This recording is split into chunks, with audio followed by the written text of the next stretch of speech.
Hello, fellow Toolboxers. Thanks for joining us for episode number 321. Oh, sorry, 329. We're getting up there with Austin Kocher. This is an interview from last year, September. So it's about a year late, but Austin's a researcher and analyst in the immigration space. You can follow him on TikTok. I'm sorry, I'm saying all this thing wrong. On X, formerly Twitter. So I think I was going to say Twitter and TikTok has a T, but it's X now. So my brain went in a loop. But suffice it to say, I shouldn't drink too much coffee. I'm not used to it, and that throws me off. But suffice it to say, this is a great interview because it goes over stats of how crazy Backlogs, SIJs, SIJs cases are, and the information, whatever's provided, is just worse since last time. There's a scholarly article that he published it's a formal Georgetown Law Journal journal. I'm going to put the link in the show notes and stuff, but it's called "The Double Exclusion of Immigrant Youth." If you want to find it. He co-authored with Layla Haas and Rachel L. Davidson of the National Immigration Project, Tulane University. He's just inside an immigration game, really studying it on a professional level. So something interesting to listen to. And thanks, Austin, for coming on. For those interested, and a lot of people are learning about immigration. I want to get it, especially if Trump comes back. I remember last time around, a lot of people want to get immigration to help fight the situation that was happening. We have the Ultimate Marriage Green Card course, breaking it down for lawyers getting this field or expanding their field. They just want to learn marriage cases better. I can't count how many times lawyers been practicing 10 years that are joining the course, and they just tell me, wow, I learned so much that I didn't even know. It's that intense because we focus on the foundations and the fundamentals. Look over the 245. Look over 212. Look over the 8 CFR for the various things and analyze it along with experience, having done this and focus, especially marriage green cards, which is my number one thing that I do.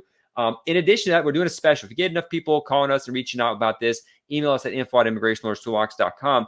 We have an O1 seminar. We did live in Los Angeles. People flew all over the country there. It was like the greatest time ever, and hope to do it again. We're behind the scenes trying to do it. It's just a lot of work setting up these conferences and seminars. But having said that, we're doing a 2-for-1 deal, a raw file, the recording of that day, both of them 10 plus hours, maybe 12 plus hours even, and insider kind of stuff in the sense that like we're openly talking. Plus, have office hours for the marriage course. So you could ask questions about your adjustment status, marriage case, and all that. So you have mentorship that follows you along. That's the key to my success. Was I worked for somebody for a bit, then which that mentorship get me up and running. Some people don't have that direct mentorship. We're providing that for you. I thought about all the parts that cause problems and worries. I'm like, okay, let me find solutions to that. We have group sessions there, and then people and connections, friends, your colleagues at your same level you can meet, and people above, and people you can start mentoring that are coming new in the system, because that's what a trade's all about, to make it great and to make your office and staff great and your business up and running.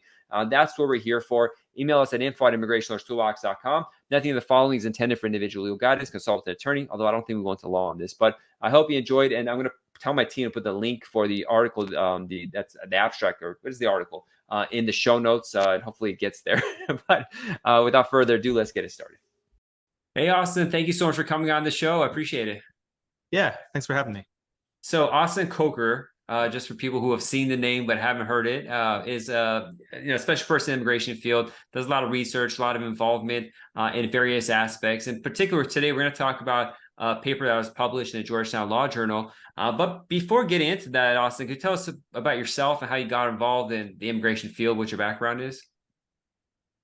Sure. So my PhD is in geography, and I've spent the last decade studying immigration enforcement and the deportation pipeline, everything from first contact with a law enforcement officer, border patrol officer of some kind, all the way through detention system, immigration court system, and including asylum. So really study that whole process that migrants go through in various aspects. And that work's taken me all over the country doing courtroom observation, studying the processes along the U.S.-Mexico border. I've done field work in Europe during the migrant crisis back in 2015, 2016. So the work is really fun. I love it. I stumbled into it, but couldn't be happier. Now, that means you're like on the front, you're seeing the front line statistically and in person many times. Is that correct? Yeah, that's right. The work that I do at TRAC at Syracuse University is very data heavy. We get a lot of data from the federal government, more than 4 billion records a year, digital records a year. We get a lot of data. So we do a lot of big data research, but then I also do a lot of very grounded qualitative work, interviews, ethnography, those kinds of things, just getting out and talking to people for research purposes. And for me, putting those two things together is sort of the most important and exciting part of the job. How did you get into it? Did you just kind of fall into it, or how did it come about, this particular topic? So niche, even though it's vast. Yeah, well, So right out of high school, I joined the Navy, and I was sent to Puerto Rico. So I was in Puerto Rico working in the Navy for 4 years, and loved the experience. But this was, in the early 2000s. So this was, 9/11 and right after 9/11. And as a very young person in the military at that time, I really was encountering big questions about politics and culture and religion and and all these big questions. And so I got really interested then when I went to college. I really wanted to unpack these things and just think about, to put it very briefly, race, space, and power was kind of what I was interested in. And so I fell in with an advisor, Dr. Matthew Coleman at the Ohio State University, who's an immigration scholar, political geographer, and just found that this area of immigration just allows you to ask so global questions about how climate change is changing migration patterns and forcing people out of where they live due to sea level rise and impact on farming and agriculture and all of that, all the way down to individual stories. And I like that whole spectrum of the human experience. I don't like staying just in data or just in one-on-one kind of interviews. I like to kind of put it all together. What year did you start getting heavy into this stuff?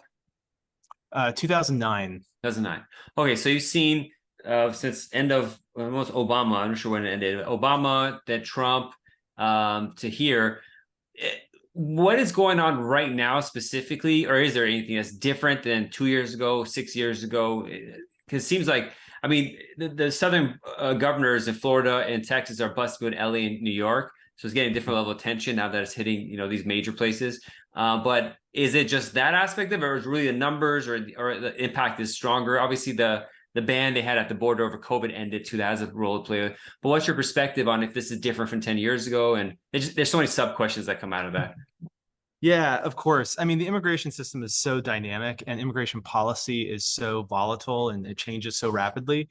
And human migration patterns also change. We didn't know 10 years ago that Venezuela was going to end up in the shape that it did and driving so many migrants northward. We didn't really have an understanding and a conversation around the impacts of climate change on Central America and how that is really displacing a lot of people. We're not talking about that very much in the US news.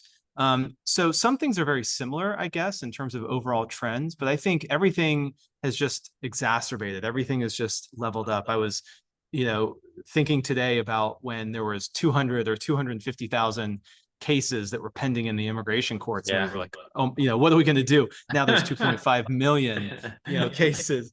And the number of people arriving at the U.S.-Mexico border seeking asylum, those numbers are up. I mean, there's no way around it. There's a lot more people arriving, and it does put pressure on the system. At the same time, all of this is also fueled by political partisanship and fear mongering and all of that, which is all really unfortunate. There's a lot of misinformation out there. So I think a lot of the themes are similar. We see people come back around. I mean, when I was getting into this, there was Sheriff Joe Arpaio out in Phoenix, rounding up migrants, putting them in pink jumpsuits and holding them in tents in the desert.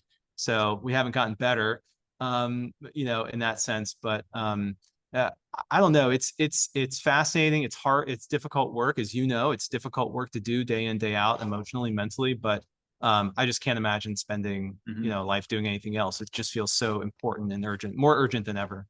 It's one more question I have about that is, El Salvador changes president and the guy's super hardcore and imprisoning like chunks of people.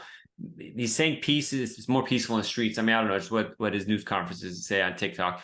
But has there been statistic or data organization to see if there's a decrease in Salvadorian migrants coming, or is it noticeable or not really? Or that's a good question. I haven't looked into that question specifically.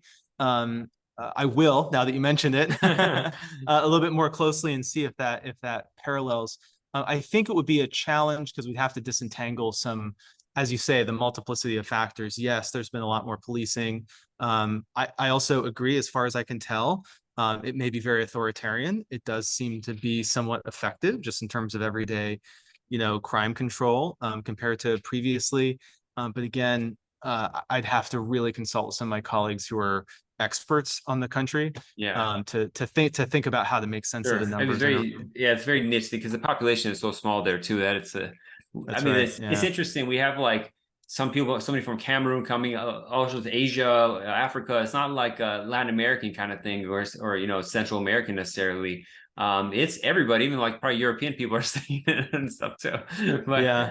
but it's a mess. So you wrote a recent article with co-authors Rachel Davidson and Layla Haas, Layla Mhm. from Tulane University and Rachel from the National Immigration Project, about called the double exclusion of immigrant youth. And it was published at Georgetown Law Journal. What is that about? What did you guys write about?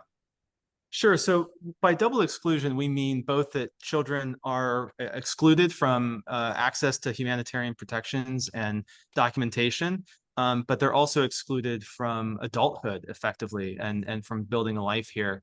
So to kind of unpack that a little bit, Layla and David and Rachel were able to get some really valuable data from USCIS on SIJ applications, special immigrant juvenile status applications, at both stages, both the I-360 and the adjustment of status, the I-485 stage.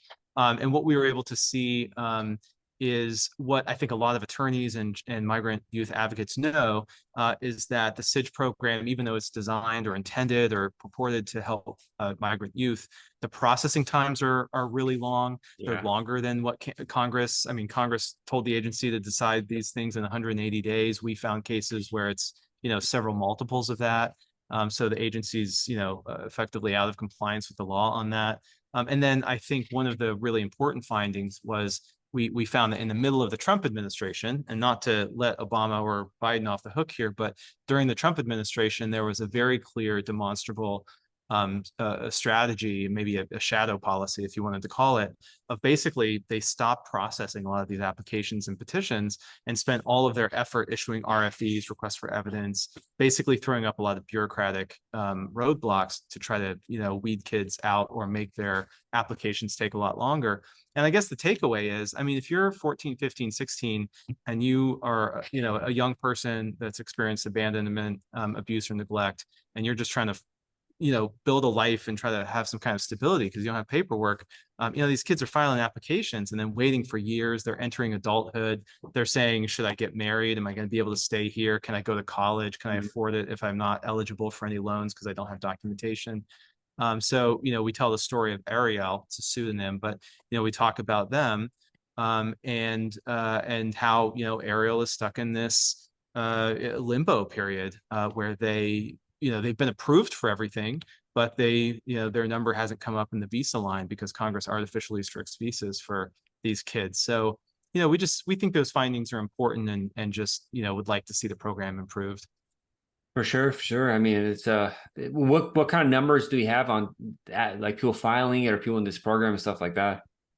Sure. So we see about 20,000 kids a year filing these petitions. The application numbers, the I-485s are a little bit lower, obviously, but in terms of the I-360s, you see about 20,000 a year. The adjustment of status applications have gone up quite a bit in the last several years. I'd have to pull up the data to get the numbers exactly, but as the numbers have gone up, so let's see. So there were in 2021, the last full year, there were 12,000 adjustment applications adjudicated. There was almost 20,000 I-485 adjustment applications filed in 2021. And the more that have come in, the denial rate has also gone up. So one thing we notice is from 2018, when the denial rate of those adjustment applications were under 10%, 7% or something like that. That's gone up to over 20% in just 4 years, by 2021. So not only are these kids waiting longer to try to adjust status, but we're seeing a lot higher percentage of their applications also denied. Interesting. Yeah, what a difficult position to be in if you're one of these youths just trying to figure out life.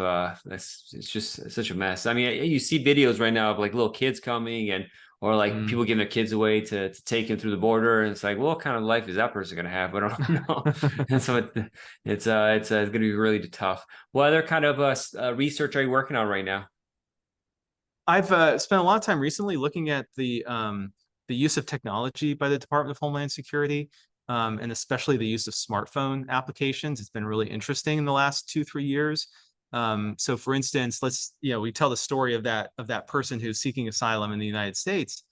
Starting in January of this year, instead of being able to turn themselves into Border Patrol, or come up to a port of entry. I mean, there were restrictions at the time, but just like as a normal process, that's how it used to work.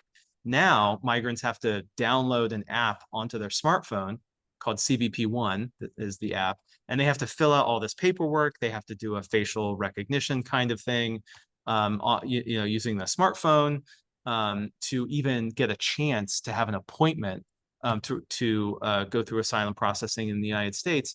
And what's really problematic about that is, I mean, I sort of commend the agency for trying to find ways to use technology to make things more efficient. But on the other hand, they've also created all kinds of digital barriers to access to asylum. If you don't have a smartphone, or you don't have cell phone connection, data connection, or you don't have Wi-Fi, or if you're not tech savvy, if you can't afford a smartphone, all of these things add all of these barriers to populations that are already marginalized.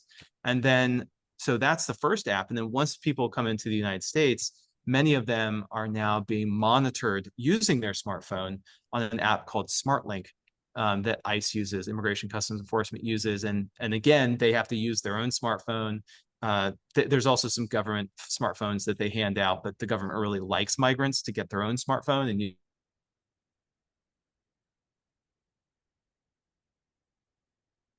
facial matching, facial recognition approach. They get messages all the time. So it's basically, to make a long story short, we used to think about the border as just this line between US and Mexico. But for migrants, they're not so much experiencing the border as part of the landscape. They're experiencing the border as part of their cell phone, as part of their smartphone. They're experiencing that So aspect of ICE is doing tracking on them too, like by seeing the location stuff. correct. Yeah, correct. Using location, as well as the facial matching. ICE, it bothers me through their tracking. They're eventually going to get rid of like the Constitution. Eventually, it's going to track all citizens the way they want the border to be 200 miles inland of wherever. They want to be able to have unconstitutional search seizures. It's just like it's just inevitably going to happen. The way they track that is going to hit regular people. They are already in the process of using that same app and rolling that out to other travelers that are not just asylum seekers. So it's, to your point, this technology is rolling out and it's going to affect all of us. It starts with immigrants. It always starts with, marginalized groups, and then expands to the rest of us. It'll be one day probably, I don't know, hopefully farther, but it'll be like a border the other way. People want to go to Mexico, and then they'll have walls. Like, no, the way they're doing things over here. Well, Austin, you have a wonderful Substack. I'm signed up. I get the emails, and you also have Twitter, which you have posts there. Could you give information how people can follow you there? Sure. So I'm on Twitter at AC Kocher, Kocher, or I'm on Substack. It's just my name, Austin Kocher. I've actually spent the most of my energy right now is on Substack. So if you want to get information, data, news, new research, all of that stuff, it's all original. I put it out a couple times a week. Feel free to check it out. And if you have any questions or anything like that, I also have a website online. So it's austinkocher.com.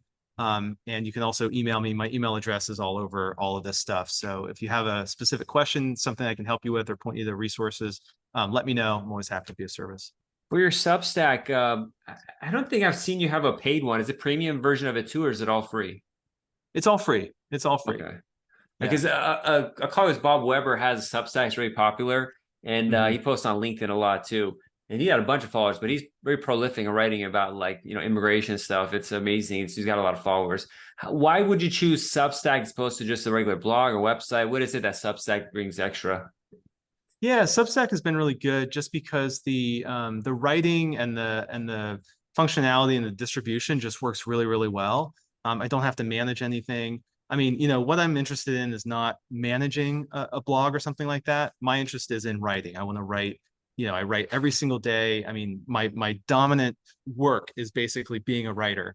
Yeah. And so it's worked really well for me in terms of being able to put out short, analytical pieces or announcements and new data that we have on a regular basis. It's clean, it's neat. People can subscribe, people can unsubscribe. I don't have to manage any of that. And it's actually important because some people have asked me, am I going to do a paid version? And it's possible that someday I will, but I think for me anyway, my focus is education and reducing barriers to access to good, reliable data.